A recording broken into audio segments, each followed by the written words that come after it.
that shit they said about y'all. Come on, all the shit they said about us. It's time for us to get out there and show it to them. What you here for? Strictly business. Yeah. You want a job or get rich? I'm bossed up. I'm bossed up. I'm bossed up. I'm bossed up. I'm bossed up. I'm bossed up. I'm bossed up. I got boss in my IV. Just check my ID, and that's why I be the HNIC. People despise me. My services ain't free. Ain't trying to hear your story, homie. Cop me, no please. In high school, corner, quarterback. Nowadays, corner, quarter sack. Keep that on the low. Rappers turning into rats. Fly snitching on they self. DEA ransack.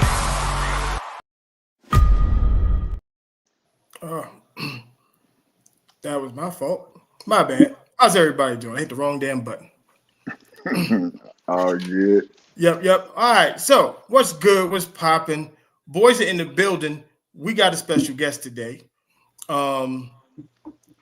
I meant to do this, and I was loading up these damn videos again and completely skipped over the main one for today, which was the intro for Sean. Sound good. No. I don't like doing half-ass shit, even though it's gonna be half-ass shit right now, but it's okay. We're gonna do it good. Andre is in the chat. What's up? How'd you get in the chat and the show didn't even start? Before the show started, dog. Like, what kind of sorcery is you on? Right. You got the link. Yes, we did forget how to tell time. A lot of things was going on. Moolah had to take care of the kids. Cat was biting the dog. Here, they going crazy. Okay. But this is because bro is really inside the huddle right now. No pun intended. Yeah. I don't know how you managed to do that. You broke the code. Andre out here cracking he out here breaking the fourth wall, man. He is on his Deadpool shit right now. All right, let me get this. This is all right. There we go. Don't judge me. It is what it is. Like he said, Pete Carroll took over and fucked everything up. I called it on Twitter. I want everybody to know. I got the tweet to prove it. Yeah, my boy was happy about that. One of my real good friends, been an Oakland fan since I met him back in the 10th grade. He was happy about that one. I think he really wanted Ben Johnson though, but once that was out the window, he was like, fuck it. Yeah, I wanted Aaron Glenn, to be honest. Yeah. I was leaning more towards AG too. But Pete Carroll is good because you needed a culture. You needed somebody who's going to build a culture. True. You need that. And somebody who knows how to build a team. Right. So facts. So I'm not mad at that at all. That does give us a leg up. We might get DK Metcalf now. Yeah. Man, I was just on somebody on the radio was saying they was hearing rumors about Russell Wilson coming over there. Now Russ staying in Pittsburgh. Russ need to stay his ass. Last year I would have did it, but we need Shador. I don't care. We're thinking for sure, but nah, he's staying in Pittsburgh. If we can't get Shador, fine. Whatever. Then we can get Russ. But yeah, we need Shador. It definitely need to be a young. If it's a bridge, it need to be like a 4-year bridge, like Joe Milton, one of these younger cats, somebody like that. I'll take Joe Milton. Even though I hated him at Michigan. He was not. Everybody's kind of like, he's too inconsistent for me. But yeah, I watched him, at Michigan and shit like that. So they have showed a lot of these young quarterbacks that we were hard on coming up the draft. They have showed a little promise. I'm not going to give them too much credit, but they have shown some promise that they can actually play the game of football at a high level. So right, and we're gonna get into some of that come the third quarter. All right, now I got it loaded up. Let's do it properly. Let's get it. You see me work. Why is this doing this? This is the second week in a row. Oh, this is crazy. What is going on with this fucking thing? I do not understand why it's doing that. All right, fuck it. I'll plug it up when I fucking load the videos up after the show is over. It is what it is. Sean, introduce yourself. Let the people know who you are, where you're from, what you do, and I'll let them know how you got here. Because it's my fault. Yeah. So, my name is Sean. Yeah, I go by Surgeon Sports. Is the company that I announce my sports under. Long-time quarterback, man. I played high school, a little bit of college, went overseas for a little while, and I just love to talk ball, man. So I just kind of got, I would say serious about my content creation this past season. Kind of got in here and there. You'll probably find like some old videos from 3 years ago, but this year I was pretty consistent with it. So having a good time, man. Just trying to meet some new folks. My boy Moo, me and Mel was talking about that, man. I told him when I saw a previous video when I first talked to Mel, and I saw the Rattlers jersey, and I was like, is that South Bay Rattlers? So I was telling Mel it's a small world because that's how I actually got to Europe, right? So I was in Oakland, and I was with Alameda Knights. So it was like in that same little semi-pro group on the Facebook group I was telling them about. Yes, sir. So when I got there, my boy John Russell, he was like, he had been their quarterback for a while. For a long time, and, and he knew some coaches overseas, and he basically put me on, and that's how I even got to Europe in the first place. So I was like, small world, what? So yeah. Oh, that's it, man. Shout out to the Rattlers, man. I ain't gonna lie to you. Oh yeah, look, being on that Facebook page, I see y'all all over that motherfucker, boy. Yeah, it's a different world on that Facebook page, man. Look, Mel, if you don't know about it, that is a legendary Facebook. I'm gonna have to get in there now. I'm gonna get in there. You might. Legendary. I ain't gonna lie. You might. You know what I'm saying? We might have to have a real semi-pro legend like yourself. You know what I'm saying? Grace those pages, bro, because it get real in the field, man. Hey, listen. Yeah, but like I said, Sean, I forgot what he posted something, and you know how I am, Moo. I'm in everybody comment section. I'm going crazy. Always. And we just started chopping it up. We was going back and forth, back and forth, back and forth. So this was actually weeks ago, and I told him, come on the show Friday, but he had some. That's like when it started snowing in Atlanta. It was going crazy. So he's like, I can't make it. I said, cool, take care of the fam. We'll catch up another day. And then he had posted something else, and then we just I annoyed him. I annoyed him in the comments, and I was like, "Don't worry, I'm just getting you ready for the show." I'm trying to tell you, that's what he do, man. That's what he do. He had me hype, Moo. That's what he had. That's what he did. Oh, he gonna get you. He gonna get you hype for sure. He gonna get under your skin. He gonna be like, what the? Hold on, messed up, bro. Hold on, man. Cause I'm not going out like that. And then he gonna hit you with I got a podcast. We can just settle this lot bit because I'm online with it. Now I'm on camera. I'm trying to tell you. Hey, let's get it though. I'm ready. All right, warm up time. Let's get it. Hey, it's a man's game tonight now. You know that. It's a man's game tonight. Here we come. Here we come. It's a man's game now. Oh, it's on. Oh, it's on, big boy. It's going to be a football game tonight now. No doubt. It's going to be a football game here.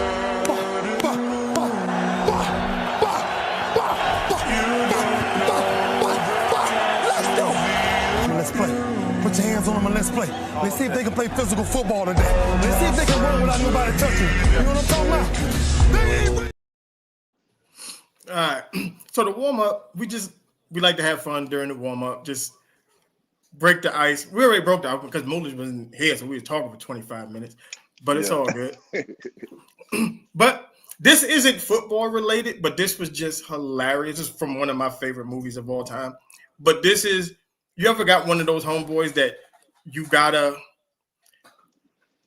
like, you need him to lie for you, but he just take it a little too far? Yeah. Like he gets invested in the lie? I'm that homeboy. Yeah. Are you Andy? Yeah. Is this yours? Did you write this stuff? My girlfriend Jill found your speed dating card.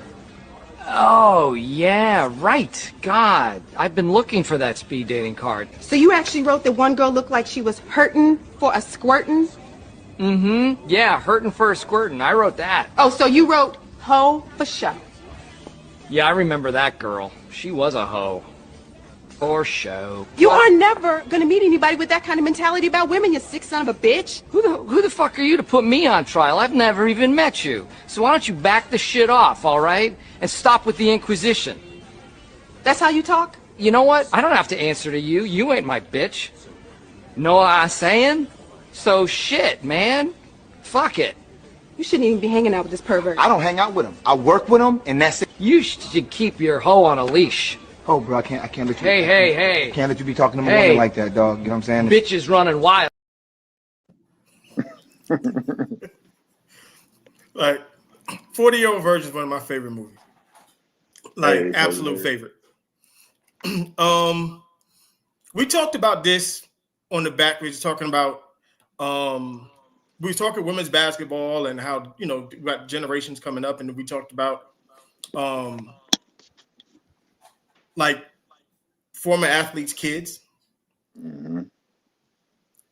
Moolish, see, I wanted to be a surprise, but me and Moolish being the same shit, so he probably already saw it all the time. But these are his kids.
Now, apparently, he can only get jet sweeps, but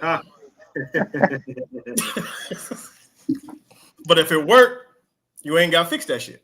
Hey, if it ain't broke, man. You know what I mean? Do you know whose kids those are?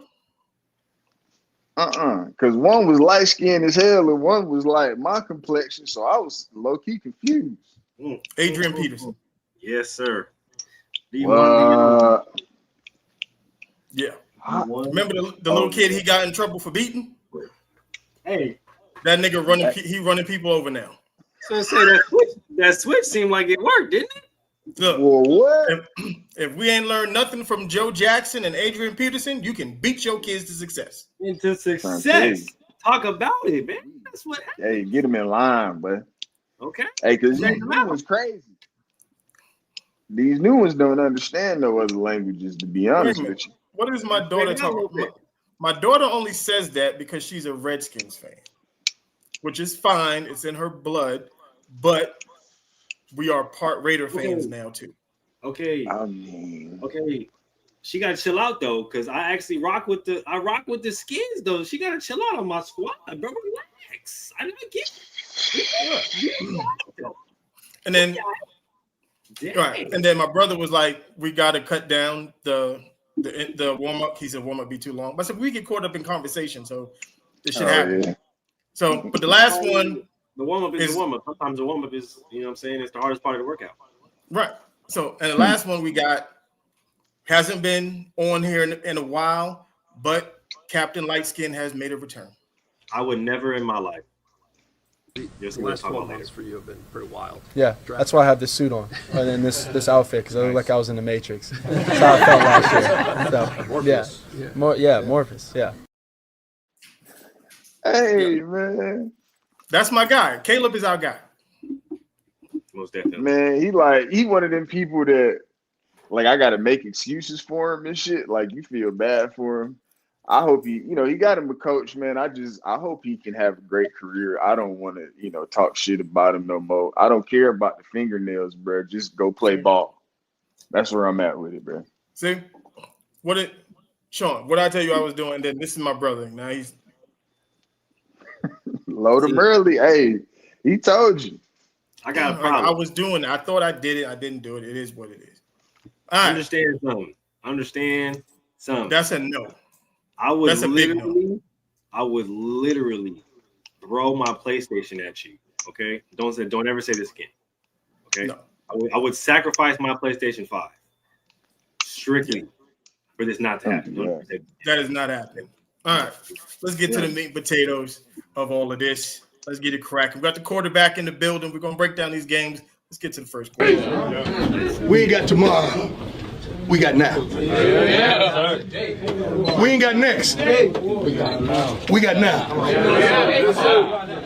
We ain't coming no more.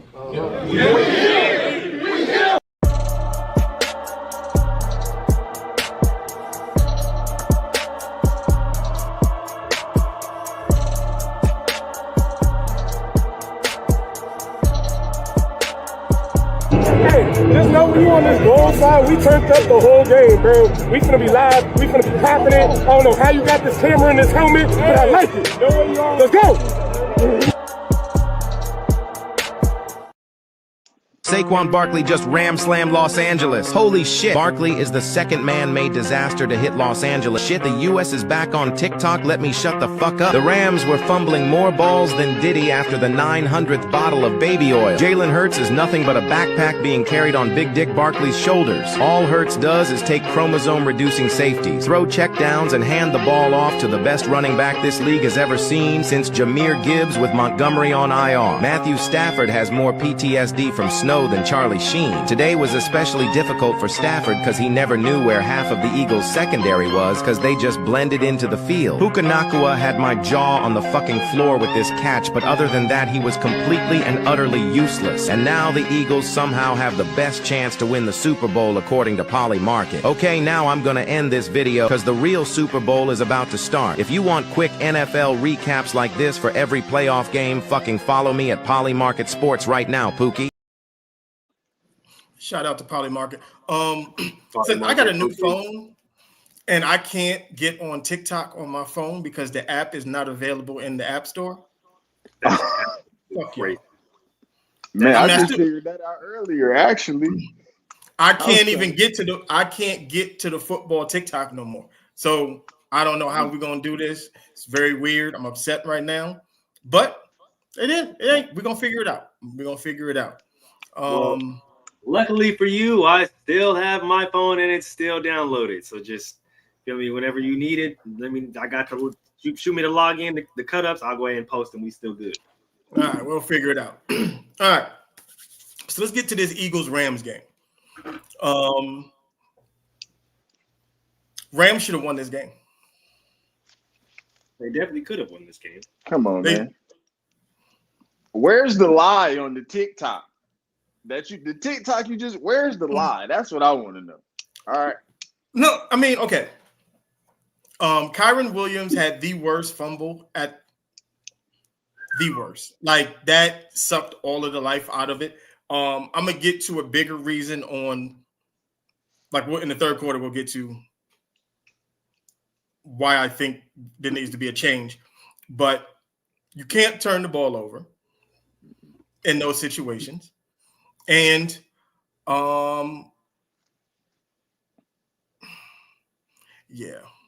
Rams should have won. Man, Rams should have won. Because I don't think the Eagles, even with Saquon doing what Saquon did, I don't think that they played a better game than the Rams. They had three big plays. That was it.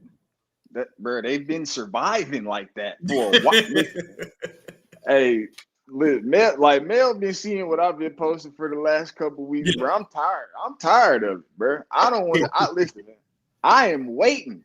All right, Jaden's on the way to put some offense on your ass so they can make these folks do something. I'm waiting on it.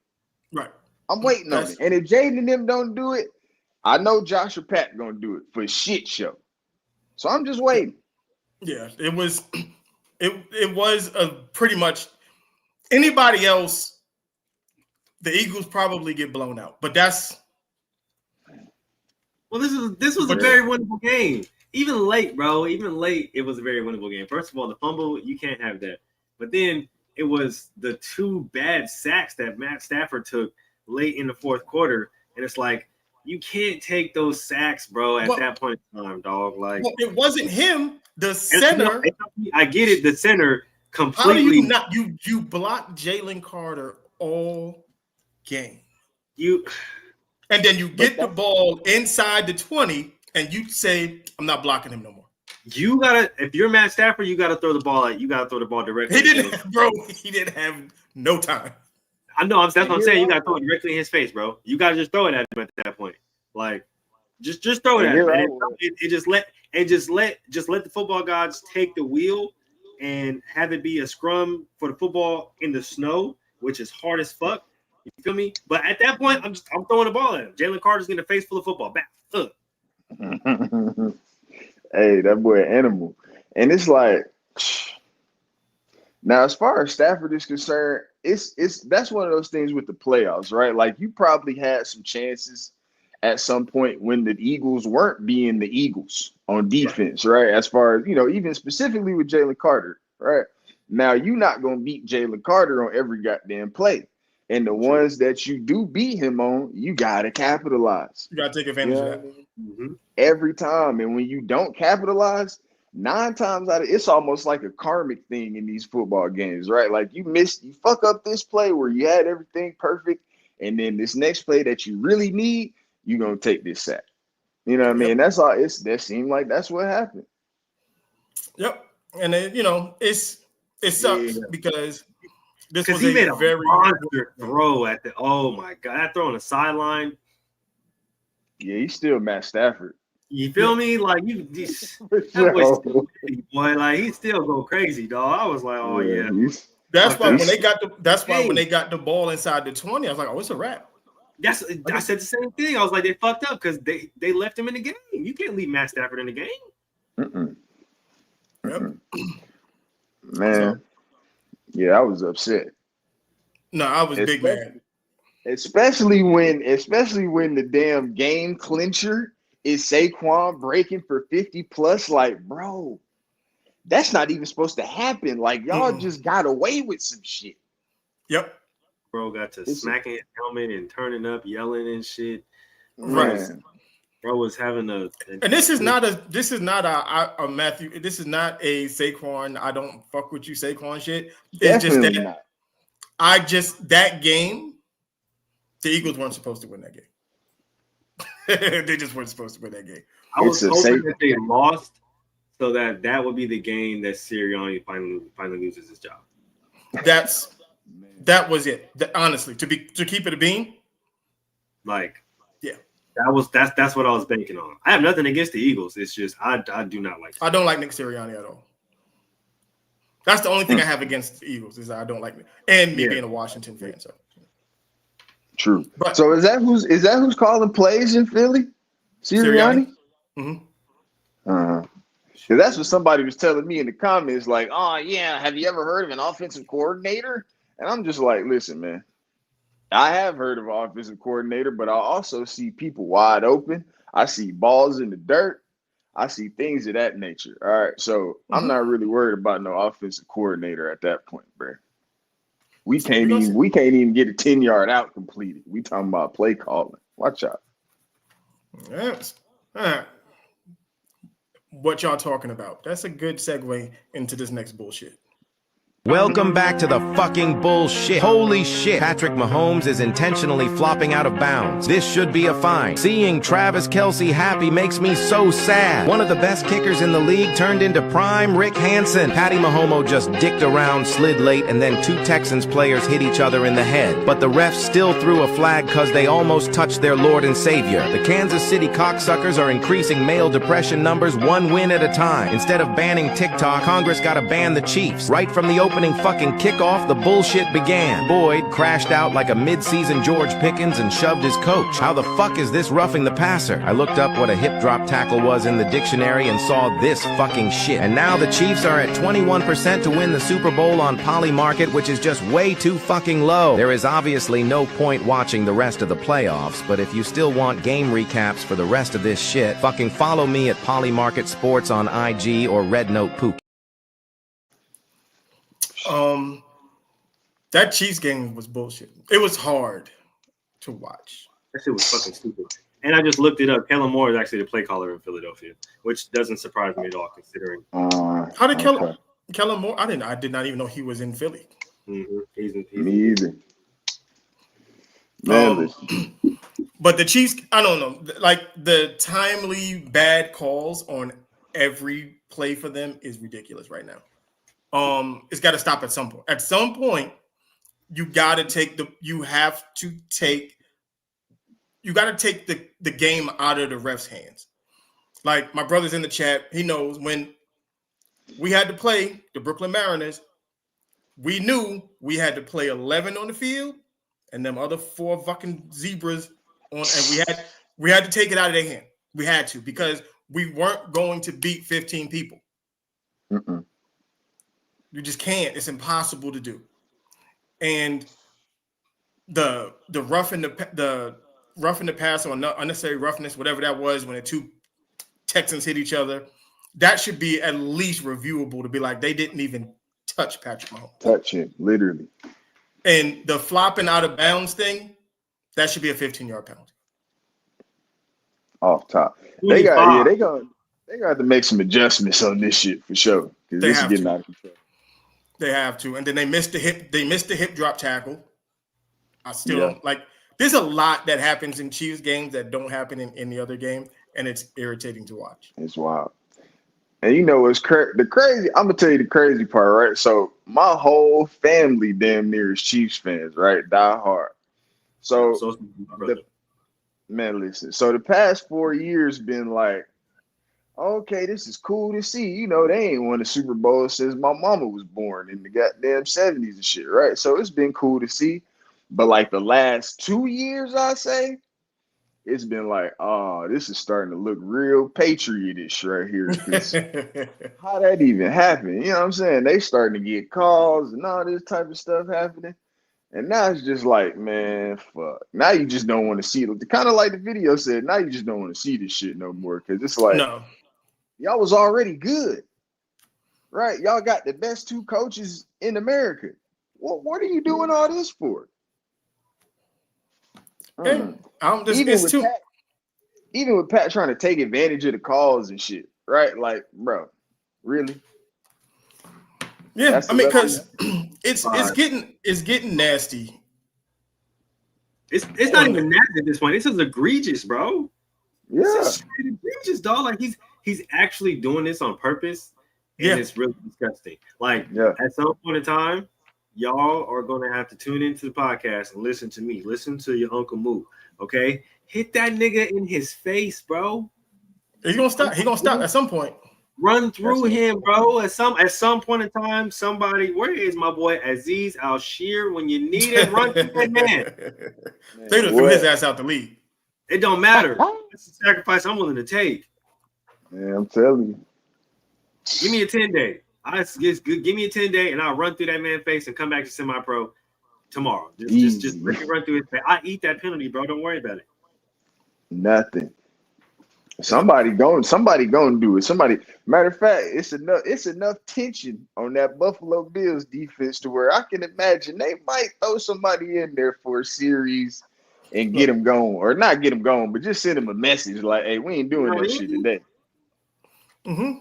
And with that being said, because I don't like talking about the Chiefs that long. I just don't understand how they won that fucking game with them being ass. Because that's exactly what happened. They were ass and they still won that game.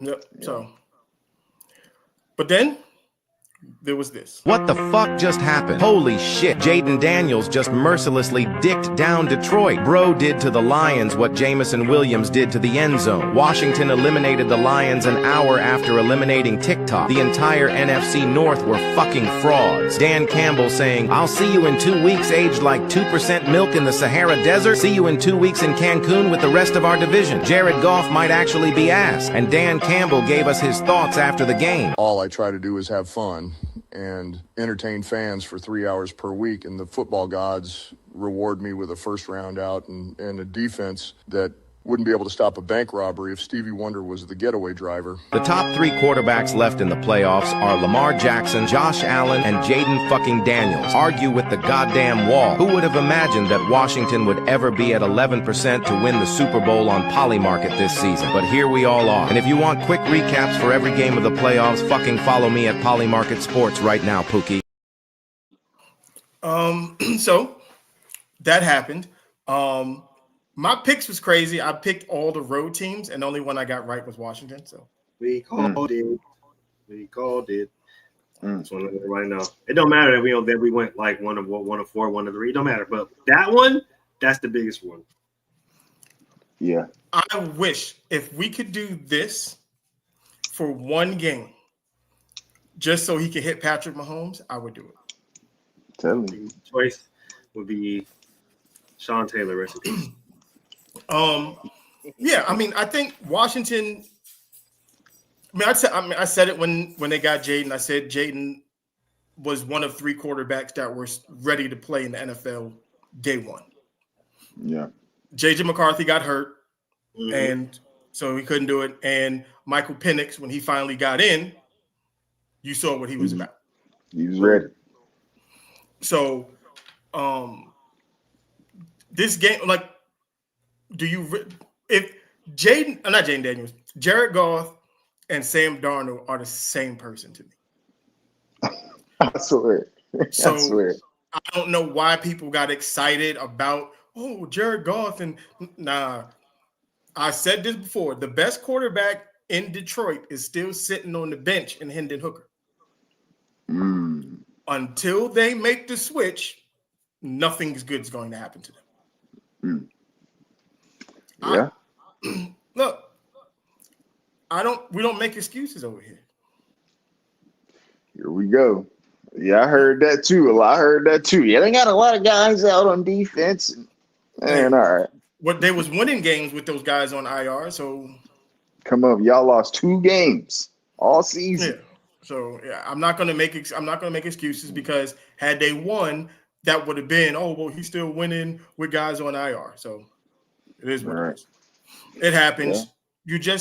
This is the beauty of football. We're gonna get to that. I'm gonna talk about that. That's another topic I want to get into later, because we had a whole another thing of what's harder to win, a Super Bowl or an NBA championship. But we'll hold that. We'll talk to that.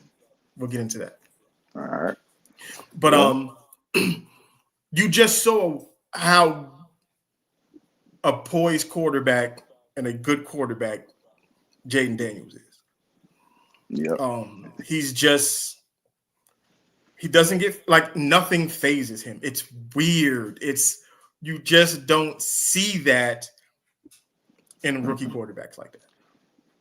Man, it's crazy. Like, and you know what's wild? Like, I didn't really pay too much attention collegiately, right? But when I had made like a little, like a draft preview, what have you, right, a while ago about Jaden Daniels.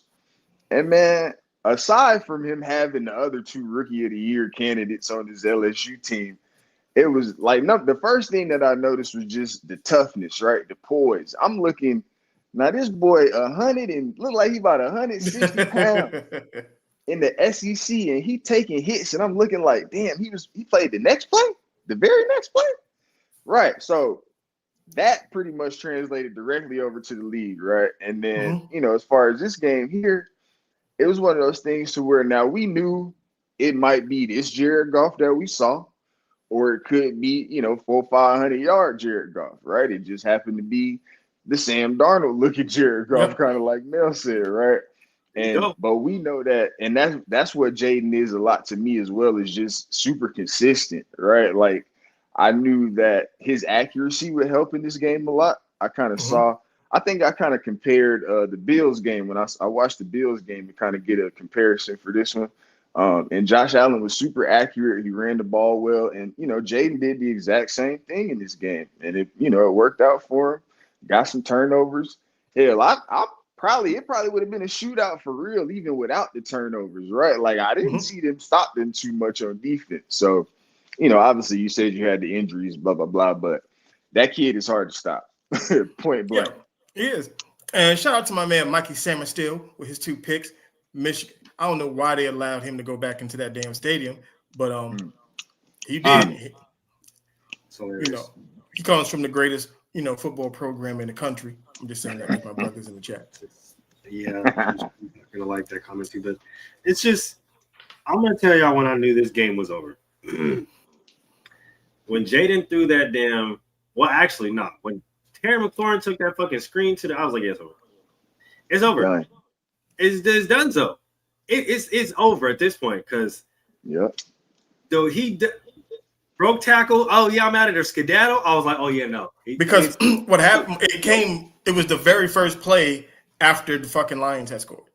They had just scored, so they was hyped, and then all the air went out of the building. Like, but that's the thing, though. It wasn't even like it was a combination of that play, them going back on defense, causing a 3-and-out, which essentially is a fancy turnover, and then going down and Jaden throwing that beautiful rainbow ball straight in the bucket to Scary Terry.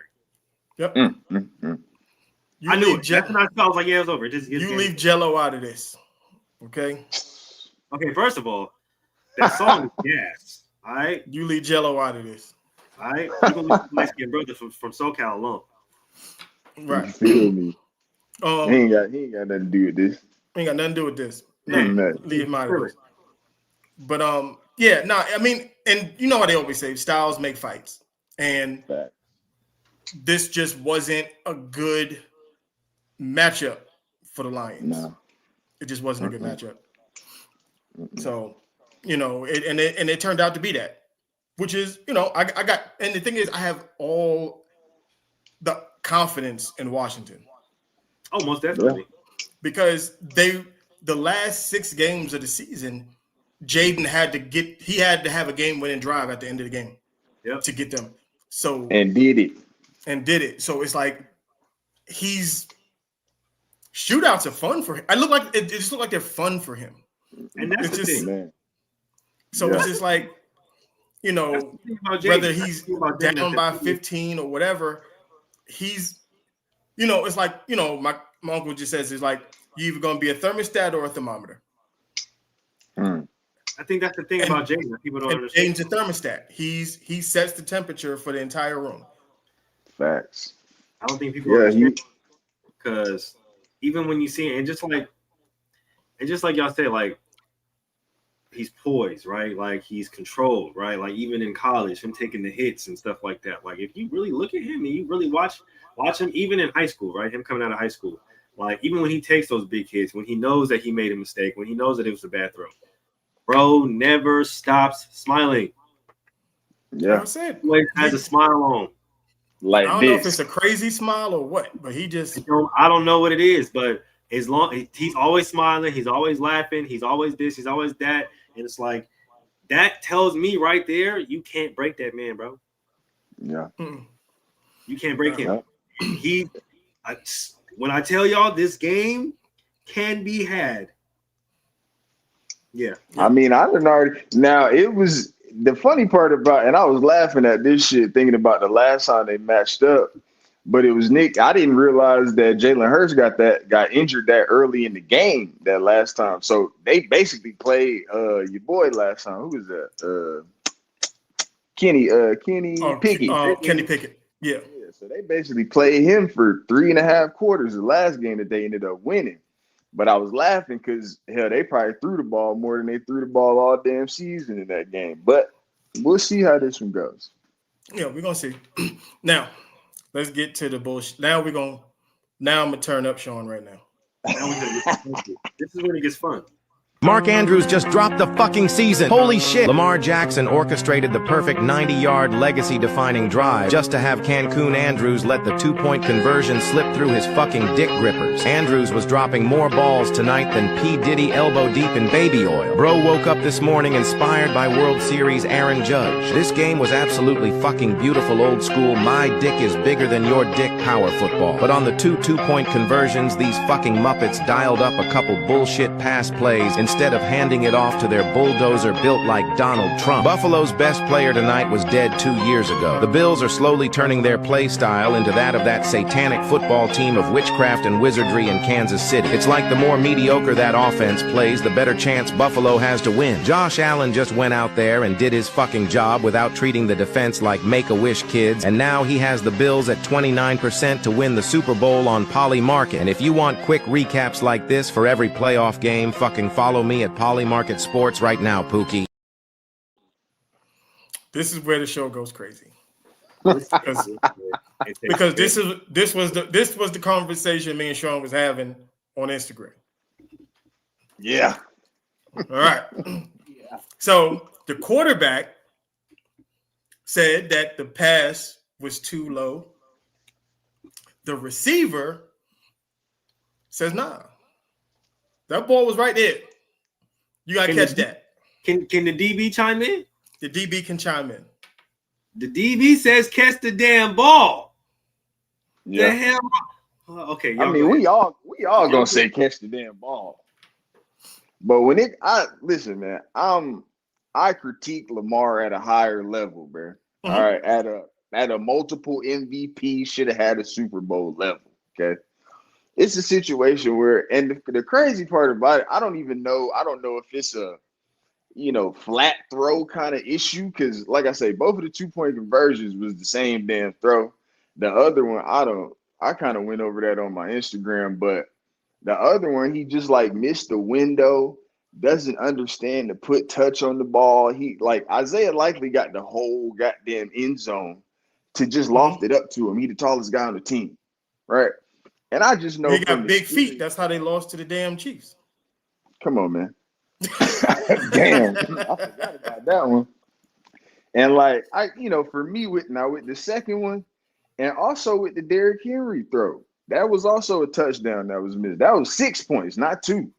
Mm-hmm. Right? Threw it at the same spot. I know just from personal experience. Yeah, you gonna tell him, yeah, you should have caught that. If the ball, if it touched your hands, all that good shit. He gonna come find me somewhere on that sideline. Hey, bro, get that up a little bit, bro. To my test. That's gonna be the second part when we get to the second quarter. Matter of fact, I'm gonna combine second quarter and first quarter right now, so I'm not gonna do the second quarter intro. We're just gonna rock into it right now and just keep it going because all this is gonna it's all gonna tie it together. Yeah. As if you look at it, there was a DB right behind him. So if he puts the ball too high, the DB can come over his back and swipe at the ball. Plus, the weather, it's a muddy ball, slick ball. Hands aren't as reliable right there because your gloves might be a little slick. As a receiver, put the ball in my chest so I can just cuff it. Right. And then I can just fall into the end zone. And that's what it did. Mark Andrews decided he wanted to have hands like bear claws and fuck the damn pass up. Like you gotta catch it there with 10-man hands. Yeah, like you gotta catch that. Like you have to. Like there's it's not even the fact that you did it in the red zone. You did it twice you had 2 bad drops, bro. 2 bad drops. Technically, there was more than that. Do I have it? Did I load that one? How y'all gonna understand what y'all? There's a few. I'm gonna get to that one. I thought I loaded it up. Well, over the course of time, there's every 2-point conversion. Apparently, they try to run the same shitty ass play, and it don't work. Literally, same play. The same play, and it goes to the same person, and he fucking drops it every single fucking time. Catch and if dog. And the crazy thing about it on this one, if I should have loaded up so you can see it, as Mark Andrews goes to the right, yes, if you freeze it, Keep going. It's either Isaiah Likely. It is. Going crossfield. It is. And there's nobody over there.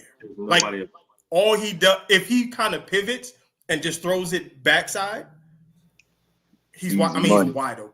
He's it was probably the exact same play as the 2-point conversion because Isaiah Likely was butt naked on that one too. It was like a little pick play.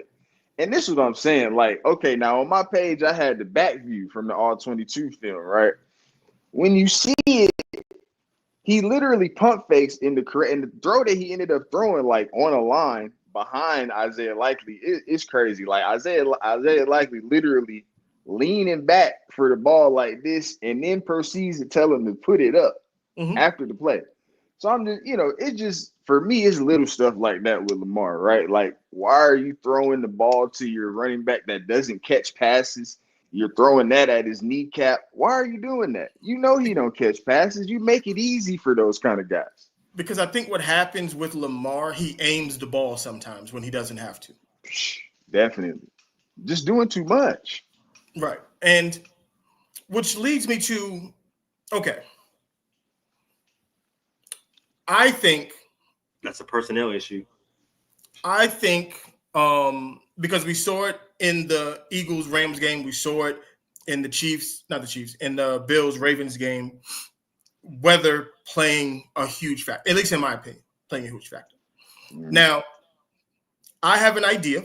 I don't know how y'all feel about it. That's why I'm proposing the question. The wild card game, I think you can play as normal. Home team, best record, divisional winner, home game to go into the second round. But I think once you get past the wild card game, all the games should be at neutral sites inside a dome. Because I don't think weather should play this much of a factor in these games. Because if we just take the college football format, all of the bowl games, they're played in domes so that you can get the best game possible. Right. Yeah. That's so true. I don't want a DB running and then he slip on some ice and then he can't make a tackle. Yeah, or tear. I don't want a ball slipping out of my quarterback's hand because it's snowing too damn hard. Like, it's just, and I get it. Football has, the elements have always been a part of football, and I totally get that. But with the way the league has gone with more high-powered offense and stuff like that, put that shit in the dome. Yeah, I can see it. I mean, I get it's, but I feel like with the NFL though, it's a lot more. I would say like an earned right to play that home game. You know what I'm saying? Now with college football, I kind of agree there because it just kind of blew me. Like the teams that had the home games ended up winning, and the home atmosphere was just so overwhelming that it's like, all right, like who finna come into Ohio State and beat these fools on the night game? Who coming to Penn State to beat us on the night game? Ain't nobody doing that, right? So in college, I think it definitely plays a bigger part. But I think just with the NFL, I think they kind of earn those home games, in my opinion. Because it ain't but what you don't play but one and you damn near in the Super Bowl. Hell, but that's why I say I think what happened, and that's why I say the wild card, like the first round of the playoffs, you earned that. Play that. After that, I think now when you're getting to the meat and potatoes, you got the best teams, at least the teams that won anyway. They're all playing because you don't play the Super Bowl, right? At home stadium, at a home stadium, like you don't do that. And they damn sure ain't gonna play it in the snow nowhere. Fuck no, they not. Because they stopped that. So it's like as a fan, especially a fan of of Baltimore, of the Rams, like because on a clean track, the Rams probably blow the daggone Eagles out. Yeah. Yeah. Here's what I'll say about this. When it comes to Lamar, and I understand ball placement as a quarterback, I feel like you have the right to be, overly critical of another quarterback. I do the same thing with DBs. Mel does the same thing with receivers. It's just what we do. It's what comes with, playing the position. So I can understand your point, and it's valid, right? But two things that come to mind when I rewatch the game, and talking about the wheel route when it's taught when it comes to Derrick Henry, I understand that he's not the pass catching guy, but you do have a pass catching guy in Justice Hill. So for me, that's more of a personnel thing, and again, something else that's on the coaching, because you have to get your guy in the game at that point in time. You waited for him to get healthy.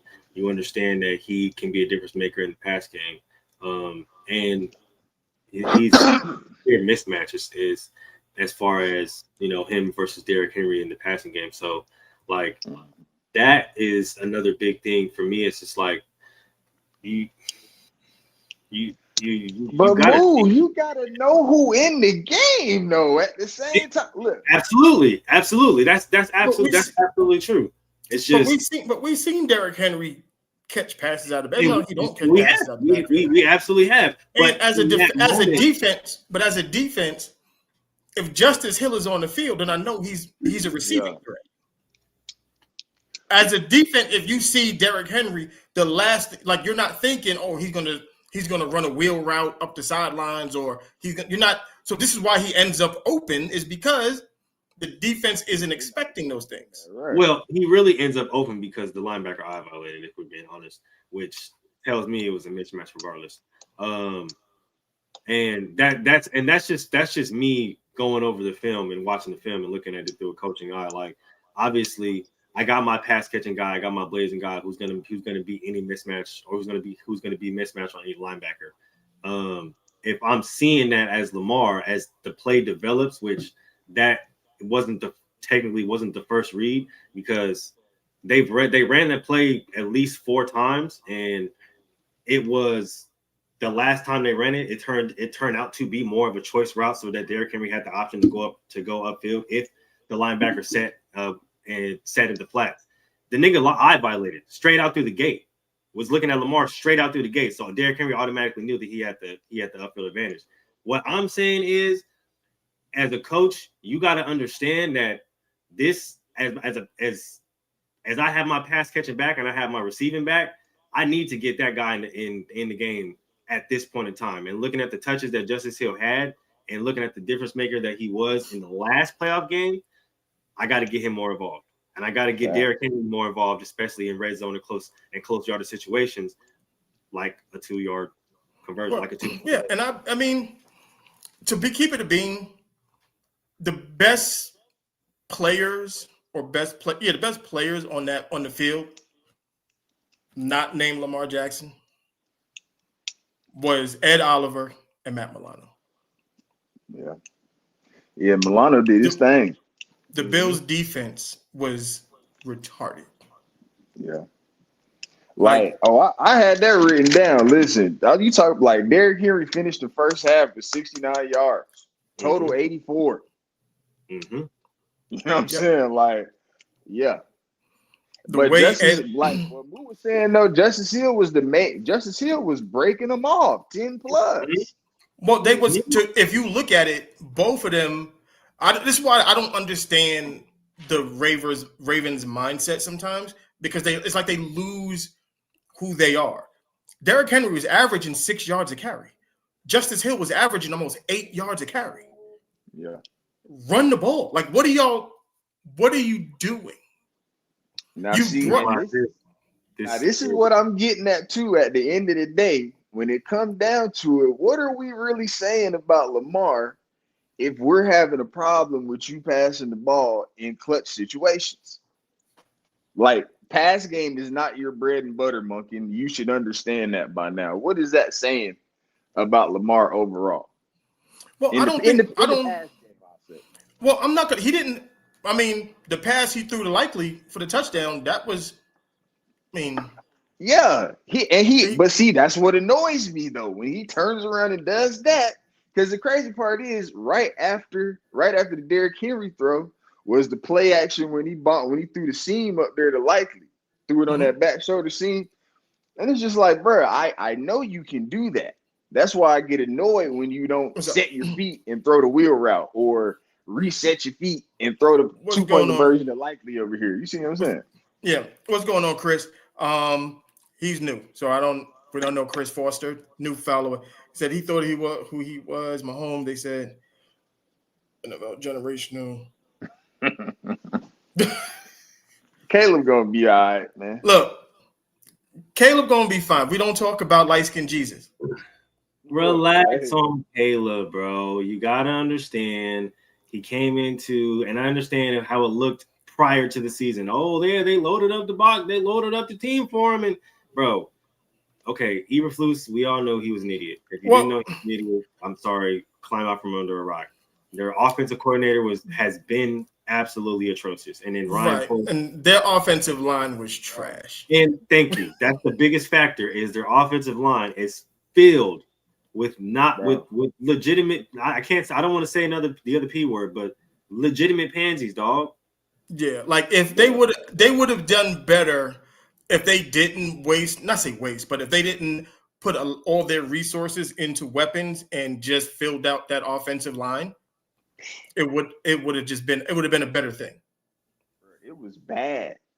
I mean, bad. Like 3-step drop slant getting smacked. Yeah, multiple times in a drive. Like, God damn, they was bad. And that's the problem. But this is the thing. See, we don't do that. Like stats, that can be true. But when you have your linemen, your tackles, your guards getting punched on their sideline by a linebacker. If you did you watch the games? You really think the Bears had the 12th best offensive line in the league? Yeah, man. Whoever made that stat, man, listen. I don't even care about the stat. Your lineman was getting punched on by linebackers on your sideline, and none of them niggas did shit about it. I can tell you this: when a quarterback is holding on to the ball, I'm gonna tell you there's one thing that you have to take in consideration. I have a quarterback who's here who will verify this for me. That means your receivers aren't getting separation. That either. Yeah. Your receivers must get open. And this is the thing about the Bears, right? This is the thing about the Bears. I'm glad he brought this up.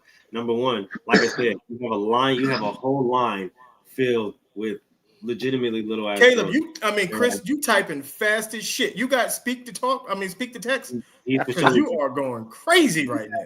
You have linemen that get beat up by middle linebackers, and that allow their quarterback to get hit, to get touched unjust, and none of them do anything about it. Honestly, the Bears should be the most penalized team legitimately in the league. That makes sense. By the fact that just off the fact that their quarterback gets touched. Second, it's crazy that you have personnel like DJ Moore, like Roman Dunze, like that is crazy. And you have an offensive coordinator that's consistently calling screens. Yeah, clearly. But what do you call though? I can't get these niggas to run block. I can't even get them to cut block half the time. What do I call? I mean, and at this point, and this is the reason why me and Mel talked about this early in the season. You have to establish some type of identity. You got to establish the run game in that offense to bring out the ferocity in that offensive line, so that now you can that can transition to the pass game. But I'm gonna tell you one thing right now: you running screens from left to right to DJ Moore, that's not gonna work. It's not gonna work. It's not gonna work. And hopefully they'll get to. I mean, with Ben Johnson coming in, hopefully they fix the offensive line. He's creative in the run game. You see it with the Lions and stuff like that. And I think DeAndre Swift is a very good running back, and you can do a lot of things with him. So. Just with that personnel, you can do a lot of things, and it's crazy that you have all of those weapons, and that's what you produce. And yes, like I said, the offensive line is absolutely atrocious, but there's so much more to quick game than slants and screens. Right. Yeah. I mean, my thing is, as an OC, if I know my offensive line isn't strong at the attack, then you run traps. Like you move people. Mm-hmm. Like when Mike Shanahan, he realized the Bronco offensive line wasn't big. They're not road graders. So you get them moving side to side. Mm-hmm. That's how the stretch game becomes so prevalent, because you get quicker offensive linemen. I can now get to the outs. I can get to your edges faster. Mm-hmm. You just got to figure it out. That as an OC, you got to figure that shit out. Yeah, right. Like that's your job. They pay you big money to figure out what your team is good at. If you thought Caleb was good at USC, then he should be fine with Ben Johnson, because Ben Johnson and Lincoln Riley think literally the exact same. Right, and I think it'll be better. I just think they are definitely going to have to go in the draft or free agency for a fact, and you got to get some offensive line, bro. ASAP. You got to get a left tackle. You got to get a left tackle. You got to get you some guards and the right tackle. Like you have to. I don't care if they spend the whole draft just drafting offensive linemen. You need to go the Cowboys route, because you really don't need nothing else, low key. You can defense, because the defense is set. I like the defense. Make sure you just got to make sure they re-sign Montez Sweat. You could probably use a middle line. I'm better. The linebackers could probably use some help. But the secondary, I like. I think the secondary is legit. Definitely. So, and just get that old line together, man. That's really ASAP. Right. Okay. So, fuck it. I'm not gonna break the quarters up anymore. Now we're just gonna keep this whole thing. We rocking straight. We're just gonna keep it rocking because we started a little late. Let me get to this. Let's get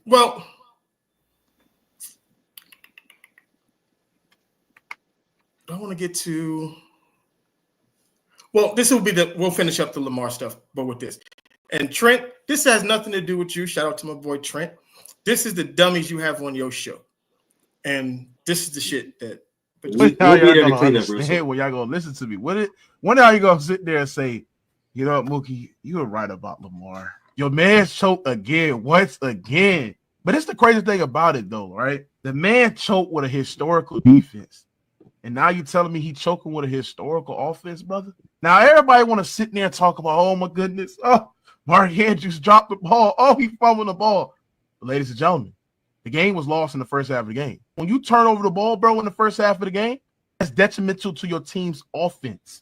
That means that take away points, but that also give another possession for the team to also score and take away opportunities to be able to put points on the board. Or only 10 points in the first half of the game was not playing efficient football.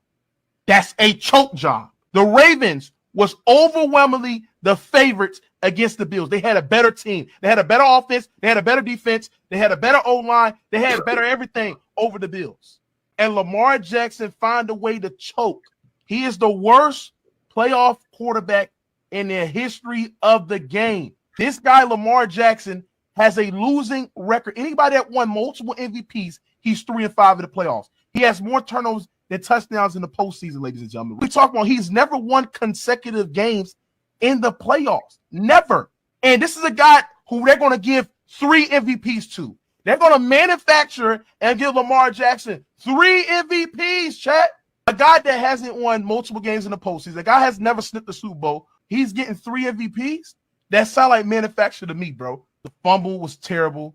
I mean, I don't that missed throw over there, just don't. Okay. It's 2 minutes long. I wasn't gonna get into that because thank you. Look, I keep trying, Trent. I keep trying to tell you, just because motherfuckers Wi-Fi work, don't mean you can put them on the show. Okay, you don't got to do it. Don't listen. Yeah, okay, that was a little hard to say. Okay, I want people to understand this. Okay, like I said, my uncle, he's been coaching me since I was a kid, and he always told me, we want, and you can tell me if I'm wrong, Sean. You can tell me if I'm wrong. He says, I want my kicker ending every single drive with a field goal or an extra point. That's a successful drive because anything else is a turnover. People think if you fumble the ball or throw an interception, those are the only turnovers. No. A 3 and out is a turnover. When you have to punt the ball to the other team, you just turned it over. Right. So when you're playing football and you want to talk about an effective offense, you can say, oh, well, they didn't turn the ball over. How many times did they punt them? Right. Like all of this is important when you're breaking down football games. Especially playoff ones. Especially playoff games. To say that the Ravens lost the game in the first half is crazy work because if Mark Andrews catches the 2-point conversion, it's a tie game. Right. To say you lost the game in the first half, then that means Tom Brady should have never played the second half of the Super Bowl. You mean Super Bowl they were getting their ass beat by Atlanta? Yeah. Okay. There's a reason why they call it game-winning drives because you were losing. Hello.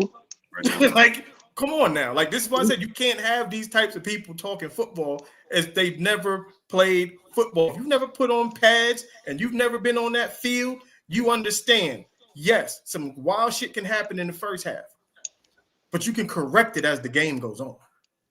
Facts. You guys want to know what's interesting about this? Interesting thing about this, right, is for one, this is how I know people don't watch film. Like I always say, y'all do not watch film because I knew everybody was going to bring up the interception. And I'm pretty sure my boy Sean understands this. As a quarterback, you understand that sometimes, just sometimes, okay, the receiver stops fucking running the route mid-route as the quarterback has already let the ball go. And so when the receiver gets back to the huddle, quarterback like, bro, why you stop running? Because that happens. That happens. Because we have this. Because we have this. Like I'm glad Sean said because we have a quarterback now. When I'm playing receiver. Yeah. You see me. My bad, I hit the wrong button. And I'm playing in the slot. And I have an out route. And I'm reading it, and it looks like cover 4. I already know I got to whip my head around fast because there's nobody in the flats. Mm-hmm. But if I take off the line and the corner drops, I can't hit the flat that fast. I got to take it up a little bit because now they're playing the cloud. Or if the safety comes down and the corner's bailing, let's just say the receiver on the outside has a curl. Mm-hmm. I got to occupy all types of space now so that he can get the ball to the outside. Right. So the way quarterbacks and receivers have to be on point when they're reading defenses is very, very important. Facts. Because if one step wrong by me is an interception on his ass. Mm-hmm. Now let's talk about this next point. Everybody wants to talk about Lamar, right? Lamar's record in the playoffs and how about he's won the MVPs and other stuff like that. You realize Peyton Manning had the same record in the playoffs and had the same amount of MVPs before he won his first championship. We can go even deeper than that. Who they say, oh, he's the greatest quarterback. He's got the best arm talent in the world and got all these MVPs and ain't did shit in the playoffs. You talking about Aaron Rodgers? That guy. Mm-hmm. He's talking about Aaron Rodgers, man. The same guy that benefited from a top 10 defense that had the defensive player of the year on it the year he won the Super Bowl. And that I'm not gonna let you do right there, boo. I say we because I just left Green Bay like last season. So I know he ain't had a defense but 1 year. And that 1 year, the Niners happened again. I don't want to talk about it no more. But I just wanted to tell you that I love A-Rod, and I'm an honorary cheesehead. I'm honorary cheesehead. If it wasn't for the Niners, bro, we wouldn't even be having half of the conversations that we have about Aaron Rodgers if it wasn't for the goddamn 49ers. But think about it. But things happen, right? Like things happen. And that's my biggest issue with everyone who talks about Lamar is this. Why don't you have the same energy for the other quarterbacks? Now, this is what I mean by that. People have the nerve to say Joe Burrow is a top 5 quarterback. The nerve to say Joe Burrow. Joe Burrow has been in the playoffs twice. 2 times. Two times. 2 times. He is living off of, he took the Bengals to the Super Bowl. Really? So then why doesn't Jalen Hurts get the same credit? Hold on, wait, Mel, I'll do you one better. Why doesn't Jared Goff get the same credit? Matthew Stafford. Right. I mean, Yeah. It's like we look at Lamar and we just say he fucked up. You're right, he did. You're right, he fucked up. But so did Joe Burrow. So did Josh Allen has done nothing. He's done at least Lamar Jackson. At least Lamar has MVPs to fall on. Facts. They in the same boat in my book, right? Lamar ain't been to one. Josh ain't been to one. If we cut off the game at halftime, bro, we would never, ever get to see. We would never ever get to see anybody finish a fucking game. We would never get to see the greatest fucking football games to ever.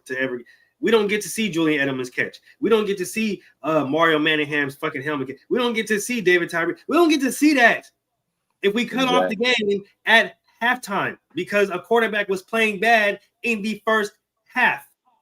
Thank you. Yeah. And I love the way he played in the second half. That's what made me so mad about the 2-point conversion because he was doing numbers. Because we're all football players here. We've all been in locker rooms, right? Halftime, what do they always say? It's always about the what? Second half adjustments. Yeah. It's about how you finish 0-0 on the clock. I got a game tomorrow. Okay. I'm ready to play. I got a game tomorrow. You feel me? Semi-pro season is around the corner. Like y'all got to understand how the dynamics of football works, bro. Like football for a reason. It's a play-by-play thing. You don't. If that was the case, then why do college teams play non-ranked teams? Why did Alabama play Vanderbilt? If we're the third ranked, highest ranked team in the country, and you're not ranked, because you got to play the game. Why do they even count history? Why do they count the largest comebacks, the largest 21 point deficit, 34-point deficit? Like, wasn't the Oilers? How much the Oilers were down by? How much to the Bills? What, 34? 30 some odd points. Yeah, that happened. And came all the way back in the playoffs. All the way back in the playoffs. That's football. Yeah. This is why we play the game. Why we play it. Like you can't. That's how you measure heart. Who gives up? Like when you in the huddle, we've been in huddles, and you look at motherfuckers dead in their face and be like, "I need y'all to lock in. It's time to lock in." Man, right now, it's time to go. Right now, give it everything you got. Right now, let's go. Right now. You think the Ravens really thought that fucking can't think of his name now. Quarterback. Trent Dilfer? You think they had all the faith in the world in Trent Dilfer? No. They looked at everybody and was like, look, let's go make it happen. You ain't got no other choice. Nigga, we got Trent Dilfer or somebody that don't know the play. Dilfer. You think the Ravens, I'll give you one better. You think they looked at Joe Flacco and was like, this nigga gonna take us to the promised land. You think Ray Lewis and Ed Reed, okay? Do y'all hear me? Okay, these are legendary defensive players now, okay? Do you think they really looked Joe Flacco in his face? The nigga who was literally last year taking naps on the bench. Yeah. Do y'all think he looked at this man gonna take us to the promised? Hell, mother. No, like you got to rock out. You got a ball. Because you never know. A fumble here, interception here, a quick 3 and out. We can score next play. All these things can happen in a second.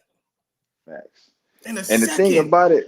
The thing about it with, I would say specifically with NFL games more so than anything, is like that's kind of why I didn't really harp on the interception like that. They still had a chance.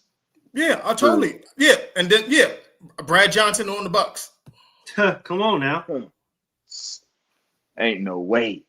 Yeah, like so. Even like now, going down that path, and I'm gonna get right here to it.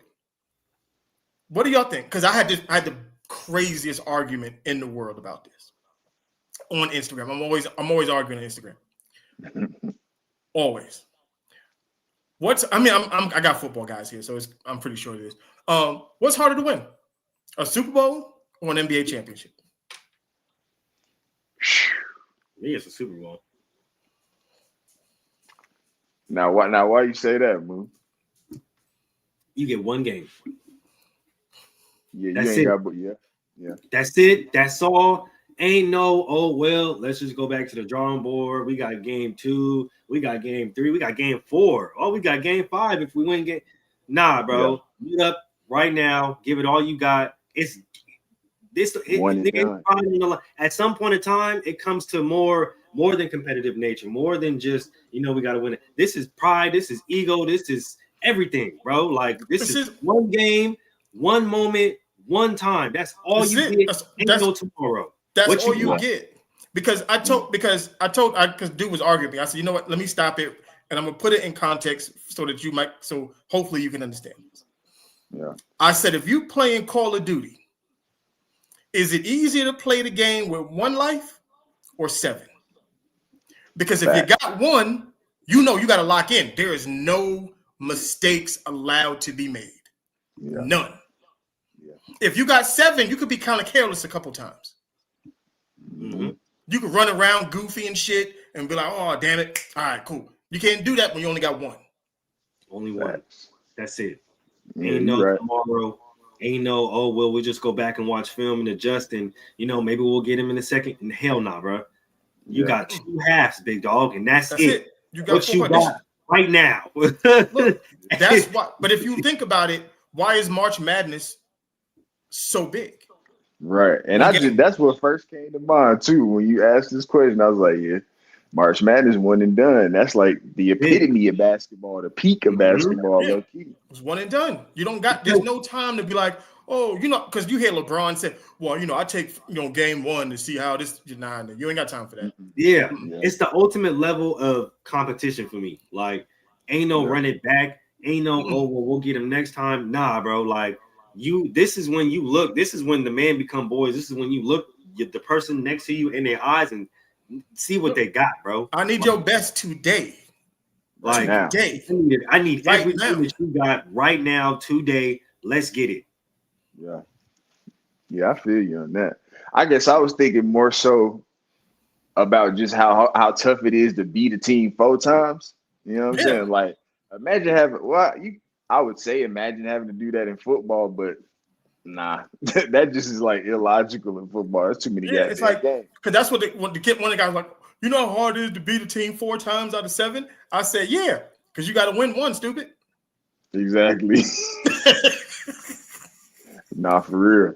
Because you got to win 1. Thank you. You can start off by winning the first one. Yeah. True that. Well, yeah. Y'all got me there.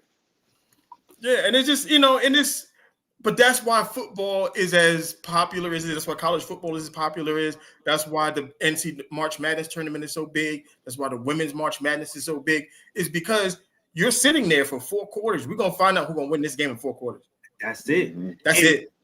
That's the reason why, like, I love the game of football, right? I compare it to boxing, right? It's not like basketball to where it's like, oh, we get a tournament and we're gonna see these guys in the next 2 games or whatever the case may be. Like boxing, it's mano a mano, 1-on-1. We in this ring, and we got 12 rounds, we got 11 rounds, we got 10 rounds to figure this shit the fuck out.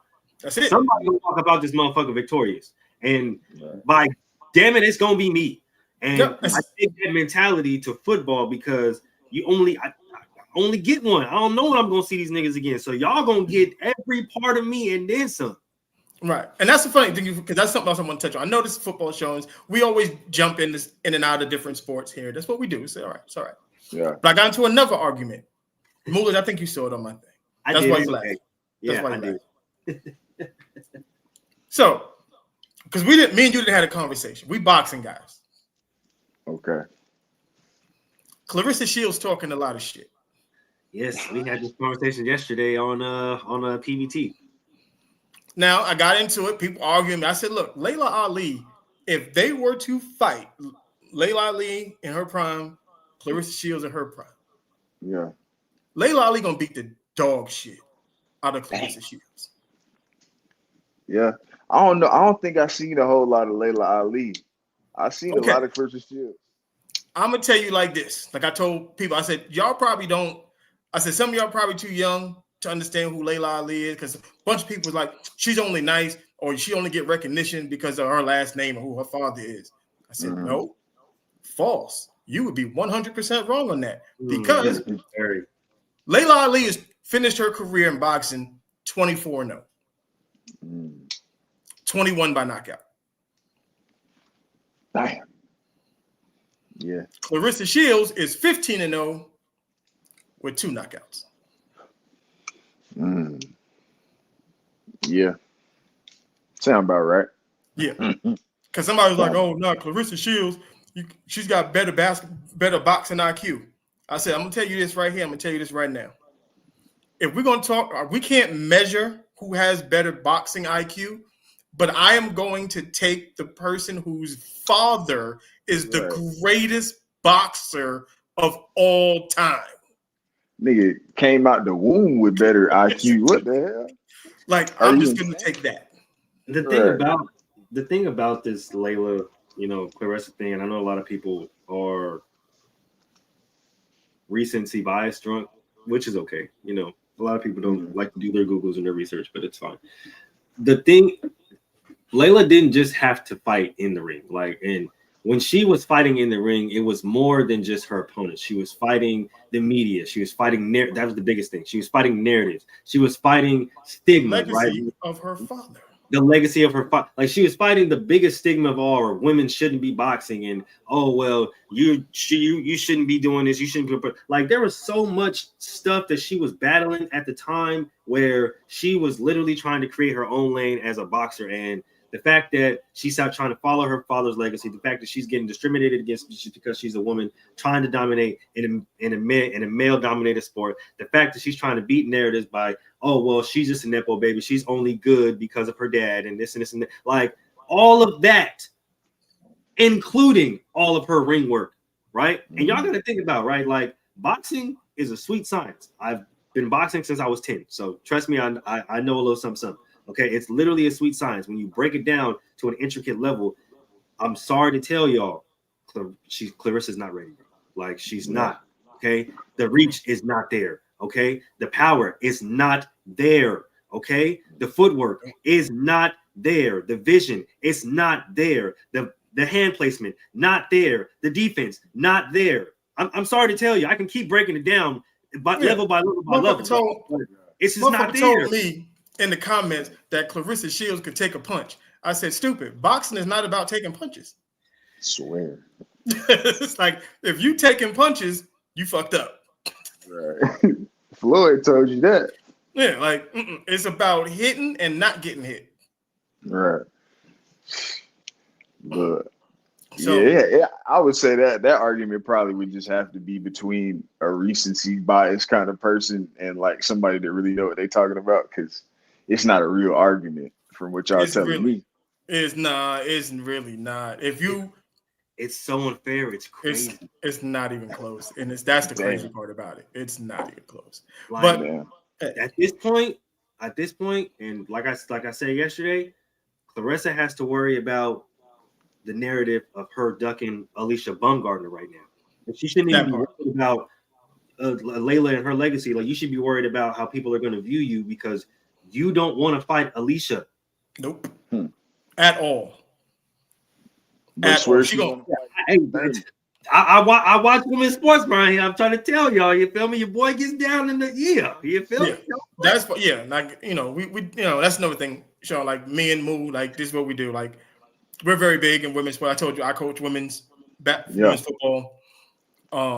Actually we had a talk just the other day with the people from the Aces because they're doing an event at my job in May.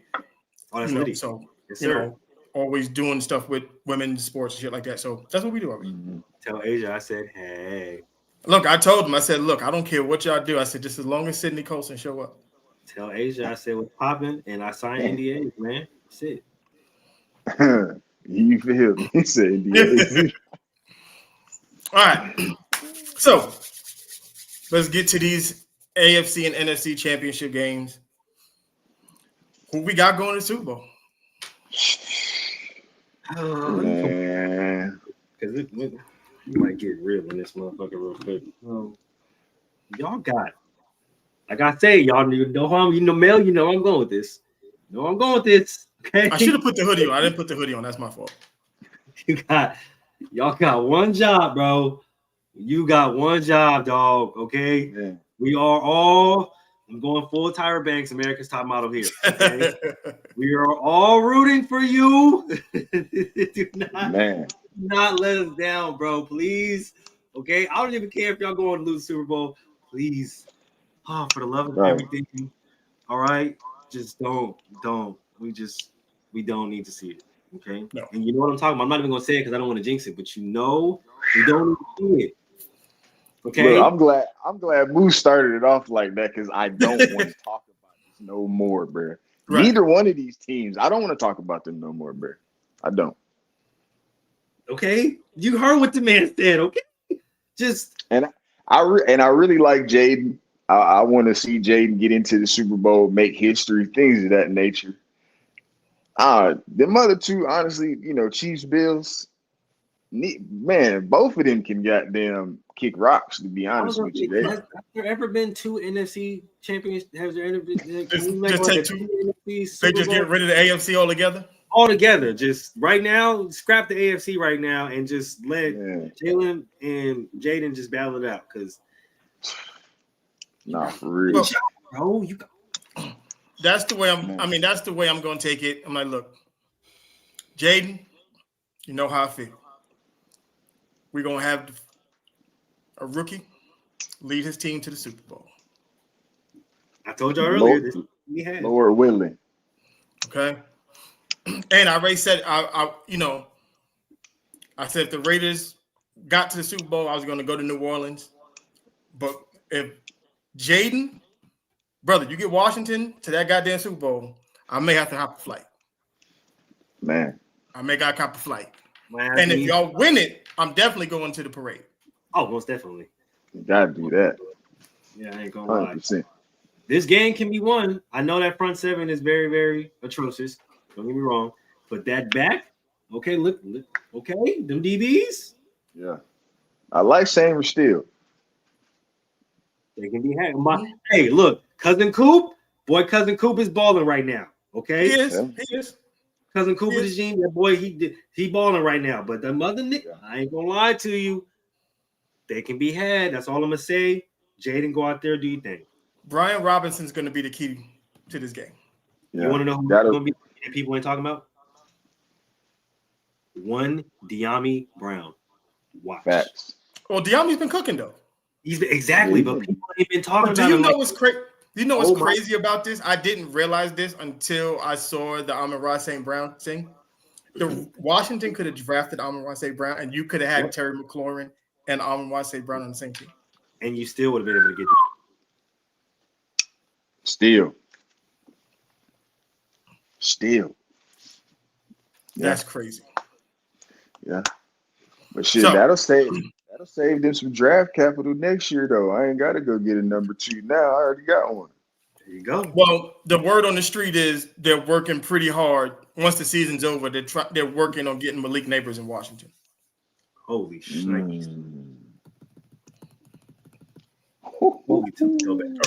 According to my peoples. Jaden wants him in Washington because they want to recreate kind of like what Joe Burrow has in Cincinnati. Yeah. Question before we get up out of here. I posed this question too. I want to see how what y'all think about this before we get out of here. Which LSU trio had a better season in their first season, and which LSU trio would you want moving forward? Out of Joe Burrow, Jettas, Jamar Chase, or Jaden Daniels, Malik Neighbors, and Ryan Thomas Jr. Yeah. Hey, I ain't gonna lie, but the first two, the receivers, I said, I can't pick against them two. Them boys nutty. Yeah, Jettas and what's his name? Who else? Jamar Chase. Yeah, Jamar Chase. Yeah, those are generational Hall of Fame guys. Now I know Neighbors and Thomas had a good first season, but they had, I would say, what's this like year 4 for them? Yeah. 4 or 5. Yeah. So I would say I would need to see those first 3 or 4 years be on that level to really put them above. See, the thing is like if the thing about it is, that's why I said first year, because if you put in comparison their 4 years, what Jaden Daniels, Neighbors, and Thomas did, yeah, it kind of dwarfs what the other 3 did. But like I said, because Malik Neighbors broke the rookie record for cat. Well, he broke it, and then Brock Bowers broke his record. Yes, sir. Mm-hmm. And Jaden Daniels won Offensive Rookie of the Year. Yeah. Yeah. Deserved. I mean, just think about it. Like, just think of those that, they all came from LSU. They all played in LSU at the same time, and then they came into the league and did what they did. It's crazy. It is crazy. And then both Jaden and Joe Burrow transferred in and did that shit. That's even more crazy. Dang. But it's tough to go against Chase and Jefferson, though. I still think Jamar Chase. I think Chase. If you're asking me as a wide receiver, Jamar Chase. If I'm ranking all 4 of those wide receivers, Jamar Chase, Malik Neighbors, Jettas would be 3rd, even though I have my critiques on him. It's well documented. Yeah. Until he learns how to get off press coverage, he's not going to be as good as he's supposed to be. That's really all it is. Once he learns how to get off the press, he'll be fine. I think I saw something about that, like just recently, kind of a comparison between them two. And I know somebody was saying like Jamar is just a lot stronger naturally than he is than Justin Jefferson is. I mean, it helps. Yeah, that makes sense though. Now that you say that. Because if you watch, I watch a lot of film, and when you watch, the reason why Detroit took him out of the game the way they did was because Meek Robinson just got up in his chest. Yeah, just crowd his line and don't give him any moves or any lateral releases, and don't let him take you off your spot. Ain't shit he can do. I used to love guarding guys like that. I still do. When you watch Jettas against Darius Slade, when you watch him against Jair Alexander, Jeff Okudah, Derek Stingley, Terrell in Atlanta, they are 2 yards off the line and was like, "You got to beat me." Yeah. And they're crowding that neutral zone. They're crowding that line of scrimmage, like any real DB should. And you gonna have to beat me, bro. Like you really gonna have to work for this. And the thing that's different between, say, a Jamar Chase and a Justin Jefferson, and even a DK Metcalf and a Justin Jefferson, is when you have that strength behind it, when you have that kind of build behind it, it makes it easier to create a certain kind of separation. Even if it's a small point of separation, that little bit of separation, that little bit of push, because he got that little bit of extra power, is everything. Especially to like DBs like Amik Robinson or DBs like Jair Alexander, a little bit on the smaller side. Like for me, I know the DBs that I hit, or the receivers that I hated to guard, was the big buff motherfuckers that can sit up there and wall you off and box you out. It's easy to get into their chest, but the hard thing about it is they allow that. They want that. They initiate that contact. Like, yeah, get in my chest, because now it's a fight, and they're just going to use their body and lean on you and push you around and throw you to the side, boop, touchdown. So yeah. All right. So, Sean, one more time before we get out of here. Let everybody know your socials, YouTube, all that. Yes, sir. So y'all can follow me on Instagram at Local Legend SURGN. That's how you spell my surgeon. And then this is the Surgeon Sports Network on YouTube. Y'all check that out. Yes, sir. Shout out to the chat. Y'all was going nuts. JC, Chris Foster. Chris, you're going to have to drop a like and subscribe, my brother. Come in here talking shit. Man, drop a like, comment, subscribe. You feel me? Start sharing the videos out. Start sharing the lives out. You know what I'm saying? Be part of the FTSL fan, man. Come on. Yep. Andre, everybody. Appreciate y'all, everybody coming through. Another Football Friday. Another dope show. Another great guest. We're going to keep this thing pushing. You know what it is, man. Make sure y'all tune into the rest of the show throughout the rest of the week. Monday, Basket to Basket. Wednesday Gentlemen's Talk. They're gonna have a nice fire guest coming on, so make sure you tune into that. PVT, you already know what it is. We in here live, me, Willie, DJ Micah B, and then we back Friday talking that ish. You never know, we might have another guest. So pull up. Make sure you don't miss us. Keep liking, keep commenting, keep subscribing, and we can catch y'all next week. Peace. Yep. And Sean, stay on because everybody dips when I hit the end this live button. So just hang on. We out. Yeah, come on, push your button. Push the goddamn button. Push the